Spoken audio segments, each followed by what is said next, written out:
Aw, yeah. What's up, folks? Just making my slow entrance into the screen there. You gotta do it. Trying to keep things fresh and interesting around these parts.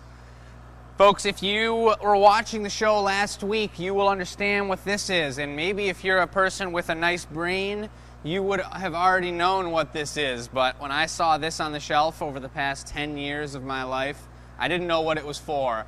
And I found out last night because we made something custom to fit right in here and hold plants out of it. Oh yeah. What? Don't look yet. It's important. My doors are busted. I can't look in there yet, folks. Gotta build this up.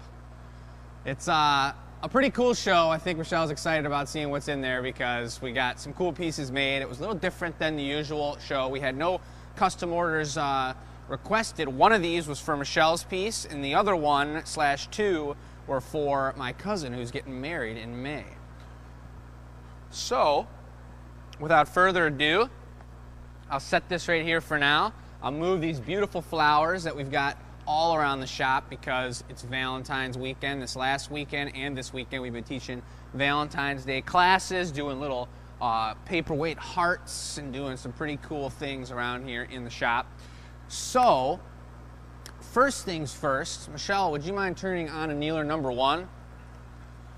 Because I forgot to do that. And the second thing is, here goes the doors, folks, and watch out for the disco lights we got implanted. Boom! That is the Annealer, folks. This is where the pieces, in theory, cool down from 1,000 degrees down to room temperature. And in here, it's completely not a legitimate annealer. If you come to the side here, you can tell that we've got this beautiful cloth fabric that I assume if this made it above maybe like 140 degrees, it would just engulf itself in flames. So going up to 1,000 degrees wouldn't work on this one. That's not what it's made for. This is that we can pull our pieces here and show them off to you in a beautiful manner that's not as raw as the annealer. And the reality is we use most of these annealers every single day. So when we do this show 2 days after our show on Tuesday, we need to use that box again on Wednesday and make more glass. So these are the products, and maybe Zach, if you give it just a quick close-up through them, I'm going to turn off the lights so we're not seeing any wrong color. We're only seeing the legitimate color of each vessel or piece that we've created here. And these were a really cool, it was a beautiful show. This piece obviously isn't a complete one. We'll talk about that in a minute. But let's start with the warmer-upper, which was not the warmer-upper, it was the first custom, and that was this sweet plant, ovalized plant holder that Michelle had requested be made for that piece I was just showing off there. And we got the GA stamp on the side. Michelle picked the colors. This is a beautiful color that kind of rotates between yellow and pinkish a little bit, and then we've got these deep, deep ruby spots all over the entire piece. And I actually added a little gold lip wrap on it to give it a little bit of bling bling. And then let's see, folks, because we were using the calipers, we were testing it out, we were trying to make sure we could get it to match as good as possible. And here's the moment of truth. Watch out for my hand. So it's pretty darn good. If you notice, it tilts a little bit because as I was opening and flaring the top of it, it got a little wide on the front side. So we could have squished it like this just a hair more, but for the first try, it's pretty darn good. And Michelle, I think the colors are pretty perfect. So that's pretty cool. And put that on the wall and have a plant coming out of that. Stay tuned. Pretty I'll take sweet. a picture at home with that on it. There we go, folks. Thank you, sir. Yeah. Let us know what you think of plant pots, if you would use glass plant pots. Sounds like we've done it before previously, and they're not a hot seller, but plant pots are kind of expensive. And even me buying like terracotta pots at Lowe's, they're way more expensive than you think. So then you make them out of glass, I would think that it would be right in that price range that people are accustomed to paying. But let us know if you would purchase a plant pot if you want to have your plants in a handmade glass pot, folks. going down the line, then we did these two sweet lampshades for Jamie and Kyle in their wedding coming up in April of this year. And these were, they could have been finals, but they also could have been prototypers. And so the first one that I did, as you see, has two of the, actually they're a little different green colors. This is more of a lagoon, and this is more of like a emerald green here, with a clear band in the middle and clear on the top and a little line of clear here.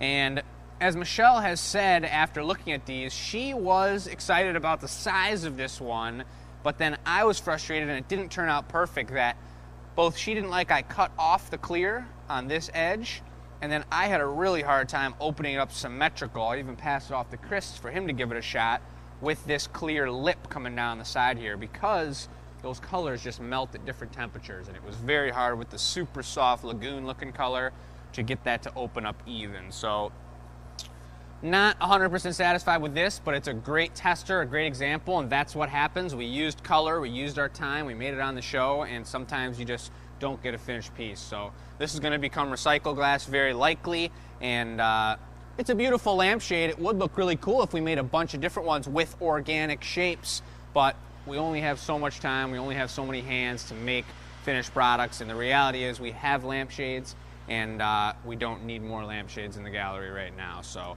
this one's going to be put on the back burner.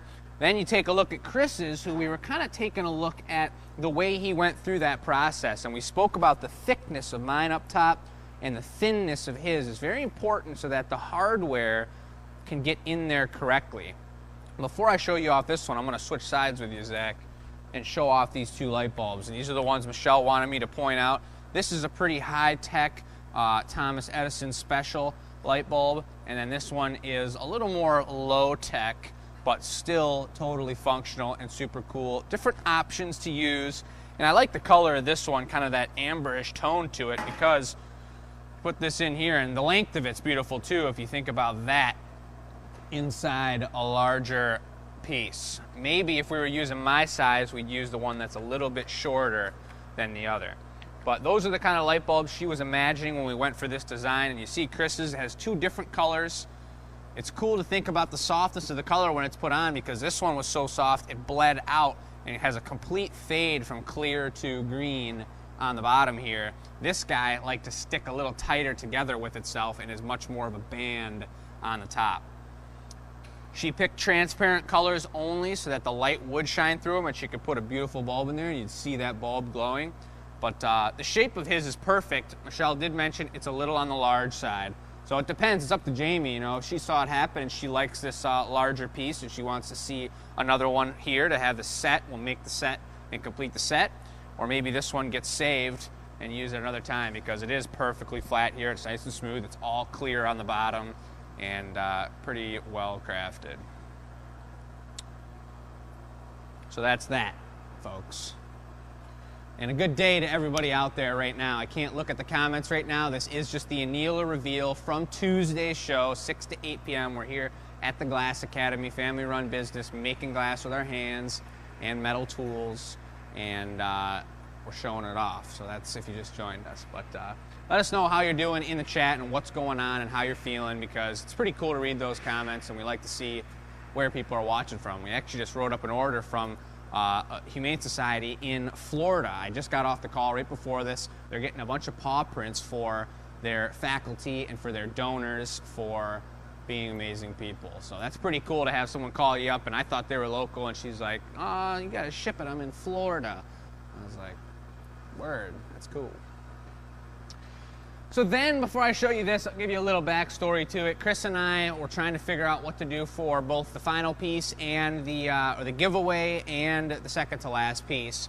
And I think Marcy came up with the idea to we could each make a Valentine's Day themed wine glass, and we would have everybody vote right now on which one was their favorite. And we can do that still, but as you see, mine isn't quite functional. Chris's is pretty beautiful and pretty functional.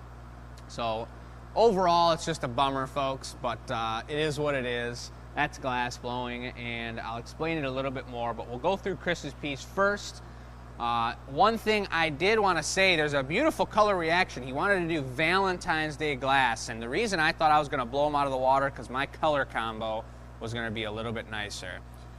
He went for the triple swirl, which is a beautiful move, and a lot of colors have a reaction with the iridescent gold you see in the stem here up top when you swirl it up. I know that red, and he knows this too, but he still likes to do it, gets kind of brown and gets browned out and pretty dark when you mix it with other colors, especially white, especially gold. So you see that red up there in its true form. As soon as it touches the gold, it begins to brown out.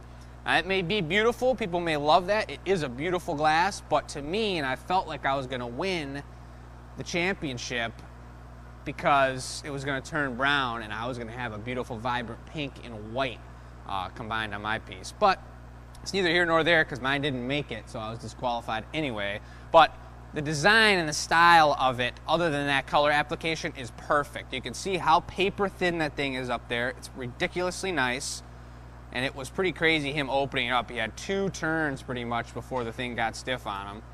You come down to the stem here and we put straight optics on it, so there's a little texture in the middle and you see a little color thickness and thinness as it's pulled down. And this is paper thin, that's super thin, it's really well made. And then the foot down here, for using a footing tool, 2 metal pieces, squishing it together, is one of the thinnest feet I've seen because the tool was just remade. Chris had just remade it. It's perfectly flat on either side, and he got a really clean, pretty darn symmetrical, and super thin, beautiful foot. Because it was such a thin piece, and it's such a beautiful weighted wine glass, we decided to take it by the forks like this, knock it off the pipe, and get it right into the annealer before it had a chance to crack. So on the bottom here, the punny came off perfect. It's not sharp at all, except Chris did just say, instead of stamping the bottom, he's gonna hand sign this one. That's what happens with a lot of goblets. There's no room, there's no space on here to put a nice stamp. It would take away from the elegance of the piece. So a lot of times you hand sign them on the bottom. That turned out beautiful. Folks, if you watch the show on Tuesday, I may have to remake this piece, and I think, according to my email box, someone out there who I haven't been able to respond to yet, I'm gonna get to it after we film this next show here, is interested in getting, I couldn't remember if it was a set or just one individual one, but she wants to get the piece that I made that didn't quite make it on the show. But you can see here, I pulled this out of the scrap pile. It's got that beautiful pink fade, and then I did a feathering move where I pulled these white bands up and down so it almost looked like painting, like when you put a bunch of dyes with white and then you put a knife through it and you do the swirl back and forth, or some kind of icing on a cake. And that turned out beautiful, and I went for this shape and it had a trumpeted foot on it, and that's what caused problems on it. It was a huge, long, thin foot, and I pushed it to the limits a little bit too much, so that one cracked right at the very end. It was the final like 2 heats. I was gonna open it up and be done, but that's how she goes. And so actually it felt like a good show to me, but when you see the left side of the annealer, I got a wonky piece and a non-existent piece, and then Chris has a pretty clean piece and a pretty clean piece. So I think without being too competitive, he got me on that one for sure. But that's what we did, folks. That was Tuesday's show. That was show 149. Next week is show 150. It's going to be a different show than we typically do, and you'll have to tune in to see what happens. It's going to be a different style of show. We're going to have a few guests come and be involved in the show, and we're going to be doing a little bit more with donation on that show as well. So check us out, 6 to 8. That's going to be on YouTube and Facebook, and you all know that we do now have, in order to support what we're doing, like the hour we're spending for this show right here, a $4.99 a month membership on YouTube, and that gets you first pick of brand new products, which we're going to highlight some of those on the experimental show this Sunday, so stay tuned for that. But and a bunch of other things that are just amazing about the show, and you get our VIP shows as well. So that's going to be, I think the next one coming up is going to be our Easter show. We were just putting that on the calendar. A couple new products, and you'll have the VIP access. We'll do a VIP show before it opens up here on the gallery, and before we do Tuesday's show following after the weekend. So check us out there. It's a great way to support without necessarily purchasing any of our pieces. And if you have any questions, shoot them to us, folks. We're going to be going live Sunday, and that is going to be the experimental show. And we put our poll on Instagram yesterday we're going to be prototyping snakes one more time, one of the new products coming up. I think the poll was whether you like the S-bend or the full curl coil snake, and what we're going to do with those two styles. So you're going to see us move along in that process this Sunday, and that's a pretty cool video as well. And I think that's pretty much it, folks. So thank you very much. I'll let you finish off on the glass here, and I hope you all have an amazing rest of your week. We'll catch you on Sunday. Shout out to Glass Academy, and have a beautiful, relaxing, and enjoyable week.